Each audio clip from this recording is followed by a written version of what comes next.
Thanks for joining us on The Real Story. I'm Jen Bernstein. Our first guest is Bob Stefanowski this morning, former candidate for governor, a Republican. But lately in the state, he's been known as, what did the New Haven Independent call you, Bob? The Mask Crusader.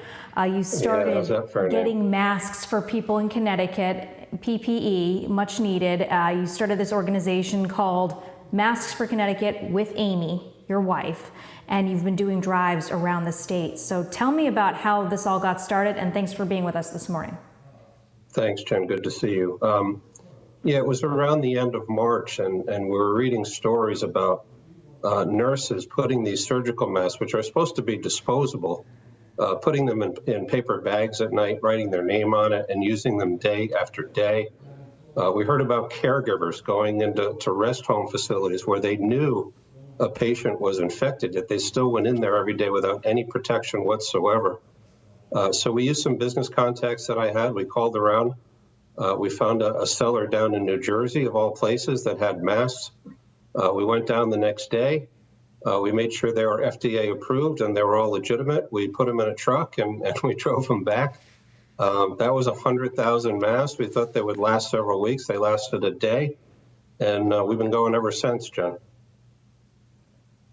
How did you assess the need? Where did you know to hand out those masks, those first initial 100,000 masks in the state? Well, the early need was in nursing homes, hospitals, emergency services, police, fire.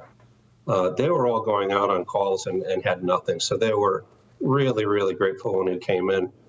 We then teamed up with the Jewish Federation of Greater New Haven. And more recently, it's been giving them out just to normal citizens. We've done 10 events around the state.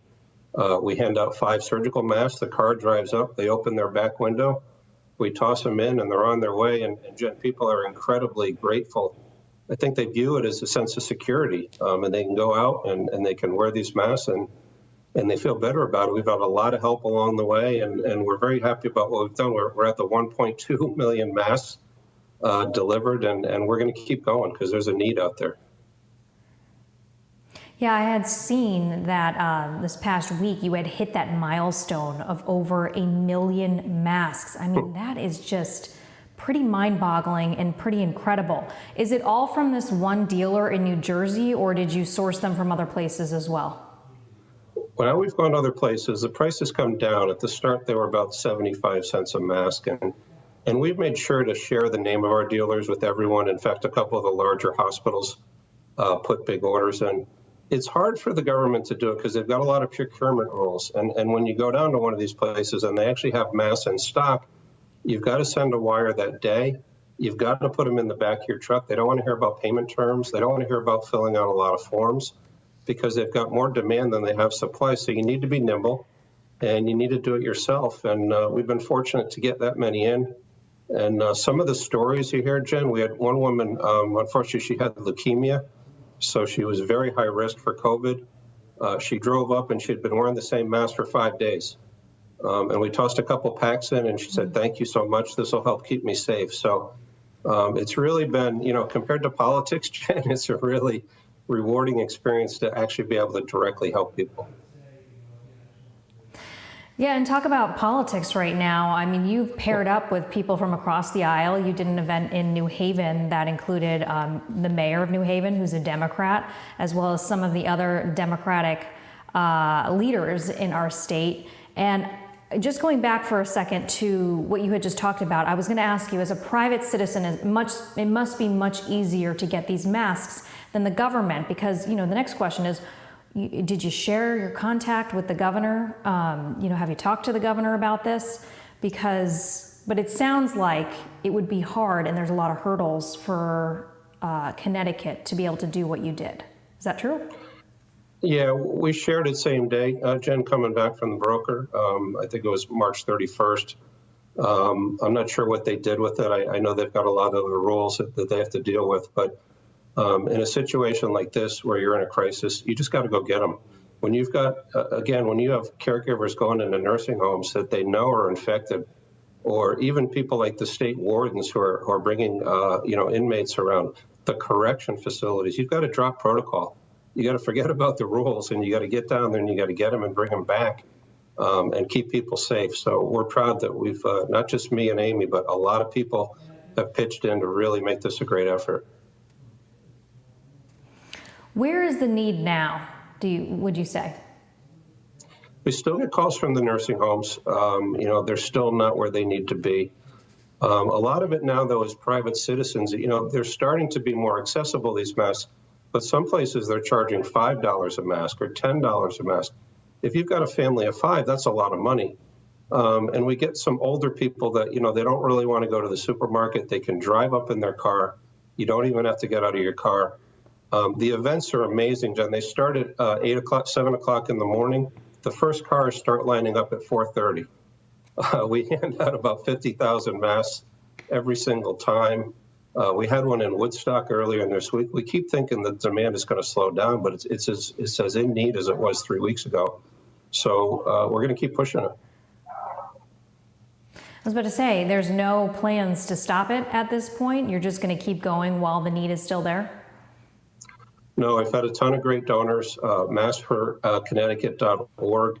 People can donate. And we've been self-sufficient. All the proceeds go to buying masks. There's no overhead whatsoever. Again, we put them in a bag and you're on your way. We've kind of got it down to a science now where people just roll through. And we can handle 8,000 to 10,000 cars in a 5-hour period and handle it smoothly. And like I said, the people are just incredibly gracious, and it's a great spirit, Jen. You compare it to politics and it's just totally different. It's bipartisan. We tried to keep this anonymous at the start, Amy and I, and then it got out in the newspapers, so we figured we'd go big with it. And it's just been a really terrific effort to see when someone drives up to you with 2 kids in the back seat and 2 people in the front seat, and you hand them a bag of masks and they say, "Thank you for keeping my family safe." That is really pretty gratifying from all the people that have helped us. All right, so you found this new way of doing things in some ways. You're helping a lot of people in the state. So is Amy, both of you. So are you done with politics? I get that question a lot, Jen. The election is 2 years off. A lot of things can change in 2 years, but I'll tell you, I'm enjoying what we're doing right now. We've gotten out to Bridgeport and New Haven and Hartford and Waterbury and Woodstock, and we're going to go to Enfield next week. We're going to go up to Rensselaer Field and hand out masks along with the food drive. And it's been, obviously it's a horrible situation, but it's been an incredible experience to go through something like this. And you do see the good side of people in Connecticut, Jen, people pulling together, not worried about being in front of the camera. They just want to get the masks out there, nonpartisan, and just get it done. So it's been really, in a way, a nice experience to see in a horrible situation. Yeah, would you say it's been kind of a healing experience in some ways too, after running for governor? You dedicated a lot of your life to campaigning. It was a close race there. And would you say that that's kind of helped? You've seen another side of the state? That's what I'm hearing from you a bit. It has. The one that jumps out at me is New Haven. The Mayor Elliker was there. Some of the representatives from New Haven. There was, for whatever reason, it was a beautiful day. There was a ton of spirit. There was music. WPLR was down there, the radio station broadcasting. And it was like politics, at least for a day, Jen, at least for one short 5-hour period. There was no politics whatsoever. We're all lined up and we're all handing out masks. And that, it gives you some hope, Jen, that we can fix this state and we can do it in a bipartisan way. If we can pull together in a time like this, hopefully it can be sustained. I have to ask you, how do you think Governor Ned Lamont has handled the crisis? It's a tough situation, Jenna. Nobody expected this. Nobody knows what quite to do. I do think we're a little bit slow in terms of reopening things. I think sometimes it looks like we're seeing what New York does and what Rhode Island does, and then we do it 3 days later. I thought it was unfortunate what happened with the hair salons. We had told them that they could reopen. They spent weeks preparing. They had booked appointments weeks in advance and then 2 days before. But I don't think now is the time. I think we need to debrief when this is all over and figure out how we prepare better for next time. But I think consistency, I think perhaps a little bit more disclosure, letting people understand why you're making these decisions. If you do that, they'll understand it better. And even if they don't agree with it, if they understand it, It's probably going to be easier, but again, it's a tough situation all around, Jen. What do you think about the casinos reopening on June 1st?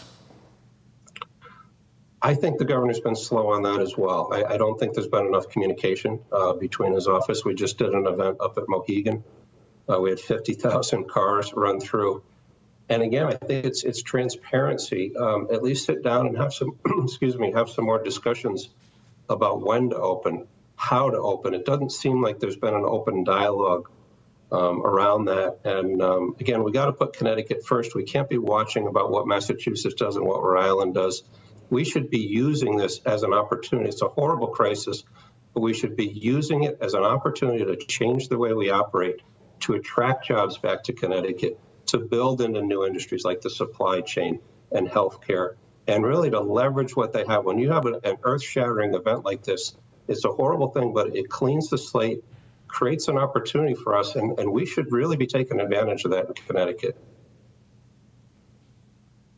Yeah, I was going to ask you, that was one of my questions, was do you think that this regional approach that the governor's taken with the governor of New York or the governor of Rhode Island is to our benefit or to our detriment? If you were governor right now, would you be doing some kind of, working with them in some ways? But you're saying that you think that we've been looking at them a little too much. I think at the start with the spread of the virus, a virus doesn't know borders. So to coordinate on the spread of the virus, absolutely. I don't think we should be coordinating on economic policy. Economics it's a game, right? It's a competitive game. We shouldn't be coordinating with New York, Massachusetts, or Rhode Island. We should be one step ahead of them. If they're willing to open the restaurants a week from now, it doesn't seem to me that bad that we open a week early and give our restaurants a head start. If their casinos are opening a week from now, let's get ours open early. Let's get a head start. Let's let these small businesses get back to work. And I think we're being too collaborative on the economic side, and we're being too slow. And we need to start putting Connecticut first. This state is in a massive recession right now. We're in a recession going into COVID, and we're going to be in a bigger recession coming out. So any advantage we can get, we should be taking, rather than being so collaborative about the economy. I mean, this is a winner-take-all sport, and we should be driving it ahead of New York and Rhode Island. Now, you're a former corporate leader. We have really high unemployment across the country, but of course in our state as well. When you're looking at the economics, and I know you kind of just addressed this a second ago, what are we staring down at this point, and what does Connecticut do to turn this around? Well, unfortunately, I think if hopefully the elections flip the House and the Senate this fall, but if it's a democratically controlled legislature and a Democratic governor, they're going to go right to taxes again. And that is the worst thing we could do. We've got an economy that's declining. So to throw that kind of damper on an economy that's already been in decline is going to be the worst thing that we can do. And historically, that's what we've jumped to. We should be looking at cutting costs. We should be looking at creating jobs. You look at the consulting engagement that they just booked with, I think it was BCG, to reopen Connecticut. Why do we need to spend $2 million to bring consultants from outside our state to help reopen Connecticut?